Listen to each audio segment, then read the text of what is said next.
This season is teaching me all sorts of things. One of the things is that junior high boys have their own unique sense of fun. I suppose I should not be surprised about this. I mean, I did attend junior high, and I do remember when Jason Vaughn used to burp the entire alphabet at the lunch table. But now my son is a junior high boy, and it is fascinating what is fun for him while we camp out at our house. For example, he likes building things that will set on fire or explode. I was kind of paying attention to my children the other day, and I heard Mitch say on his way out to the backyard, "Pray I don't slice off my toe. I'm using a surgical blade." What? I mean, on the one hand, he did ask me to pray for him, which I suppose is some spiritual win. He usually asks me for new Nikes, but on the other hand, death. Surgical blades? So things around here are a little dicey. Motherhood during the time of COVID-19 has become something altogether different, more intense, more exhausting, more rewarding at times with sweet moments built in that otherwise we would not have had. But whether you are at home and trying to help junior high boys not set the neighborhood on fire, or if you are, like my friend Rachel, on the very front lines of this thing, delivering babies during a time of fear and uncertainty and danger at your workplace, here's what we must put right in front of our minds and our hearts every single day. The God of the universe sees us and knows us. I'm not talking about a vague recollection. Not like my high school PE teacher who had me as a student all 8 semesters of high school, 3 times a week, and still called me by a last name that bore no resemblance to mine, and which would make my friends howl and then call me that same name. Rusick.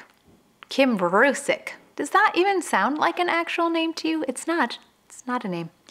That same teacher would give an intro talk every single semester in which he would tell us not to wear beer t-shirts because they made him thirsty. So, consider the source. The God who made you and wired you knows you. He sees you. It's easy in a time like this to start thinking of God's grace and love for us as a general love, a humanity-sized love. A love that has a general idea of who we are and what we're facing and who likes us well enough, but not a God who knows my name, my thoughts, my weaknesses, the way my kids are fighting this afternoon and how I just want to escape to Bali or even my bedroom.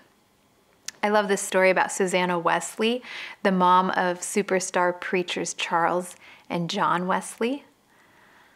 Susanna had 10 children. Actually 19 children, but 9 of them died in infancy. So already we know Susanna wins the award for mother of all mothers. But listen to this. Every day, Susanna would sit in her favorite chair and pull her apron over her head for 2 hours. 2 hours. When her kids saw the apron go up, they knew not to bug their mom because it was Mama Jesus time. And of course, God met her in those times and gave her the strength and the wisdom to deal with a husband who was basically a deadbeat and 10 children who were homeschooled.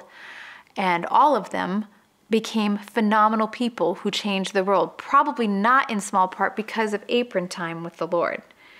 I don't recommend marrying a deadbeat, and I also will not be homeschooling 10 children because actually I'm not homeschooling the 3 I already have.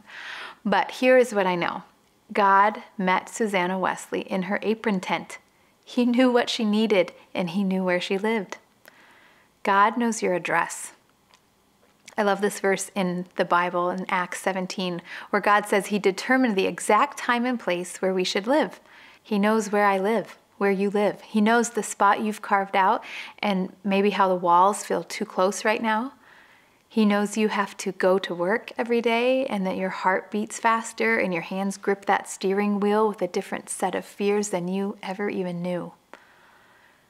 The last part of that verse says this: he determined the exact time and place for us, and he did that so that we would seek him and perhaps reach out for him, though he is not far off. I hope you take him up on this offer.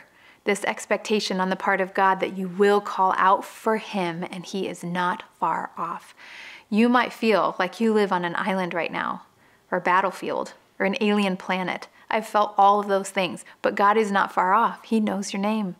He knows how to pronounce your name, and he does not abandon or turn his face from us.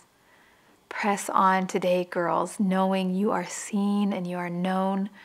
Your social interactions might have been reduced to one in-person conversation with the grocery checkout guy.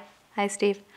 But the God of the universe knows the exact time and exact place where you live. His love for you is specific to you. And whether you're under an apron or under the covers screaming into your pillow, he will meet you right where you call out to him.